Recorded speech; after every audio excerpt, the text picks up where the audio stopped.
Loki and the Green Mist. The silence was not mere absence of sound. It was alive, heavy, pressing against my ears, as though it wished to devour me.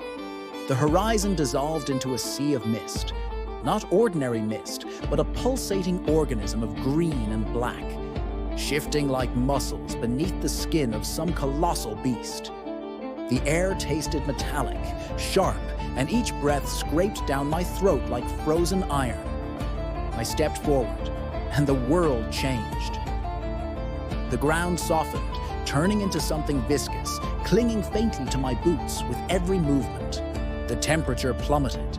My breath became white vapor. With each heartbeat, thick green-black smoke poured from my chest, wrapping me in waves, embracing me like a living shroud. That energy seeped into my muscles, burning and soothing all at once. Fire draped in silk. Then my hands grew heavy. I looked down and saw the staff. I had not taken it, it had simply appeared. The silver metal was colder than deep ice, yet it pulsed with silent life. At its tip, a crescent moon cradled a living sphere, shifting between green and blue. Every shift of color unleashed a white circle of light that rippled outward, forcing the mist to recoil as though it feared that brilliance. My heart pounded louder, echoing across an unseen valley. The mist split, revealing a narrow abyss flanked by walls of wet, glistening black stone. Then came a sound not of this world, low, ancient, resonant. It was not merely heard, it pierced through flesh, bone, and thought. And then she came, Jormungandr. First, the eyes, twin beacons of liquid light cutting through the darkness. Then the skin, black as void, absorbing every trace of radiance, leaving only shadow. Her presence did not crawl, did not move, it simply was. When our eyes met, the physical world shattered like glass.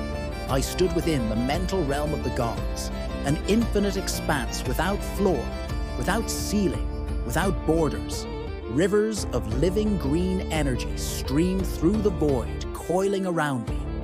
Her colossal head drew near, and when she smiled, her teeth reflected the glow of forgotten ages. The transformation began. At first, just a faint warmth in my left eye. Then the heat grew, searing like molten iron forged directly into my iris. The pain was unbearable, until clarity followed. I could now see beyond the mist, beyond flesh, beyond time itself. I bore the eye of a dragon, glowing red, molten with ancient fury. My skin quivered. Tiny cold points spread across me, multiplying, becoming scales that shimmered green beneath the staff's shifting light. My muscles trembled as if something crawled beneath them. My jaw cracked and shifted. Bones popped. My tongue stretched, thinned until it split in two, sliding outward like a serpent's, tasting the air with the damp, earthy scent of caverns long forgotten. The staff responded, pulsing in wild rhythm, flashing green and blue, bursting beams that drove the mist away like waves retreating from shore. Then came the pressure in my forehead. At first soft, then sharp, unbearable. A wet crack echoed within my skull. Something broke through, horns curved and solid, etched with burning green marks that glowed like veins of fire. Behind me, the air tore open like fragile fabric. A portal emerged. Its sound was not a roar, but a chorus of whispers, countless voices murmuring at once. Reptilian figures stepped forth, some cloaked in ragged mantles, others bearing gleaming scales. All of them smiled, a smile that spoke. At last, the portal widened, revealing a forest of dead trees twisted against a starless night. The ground crunched beneath my feet like breaking bones. With every step, the darkness itself seemed to watch me. My eyes changed again. The right turned pure white, cold and merciless.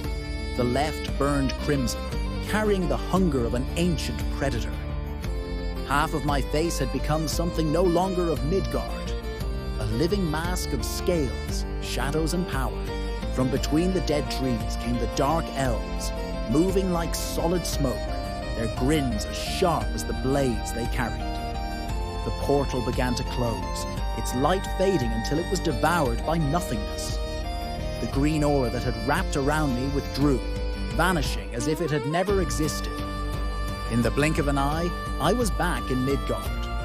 But I knew something of me had stayed behind, and something from there now lived within me.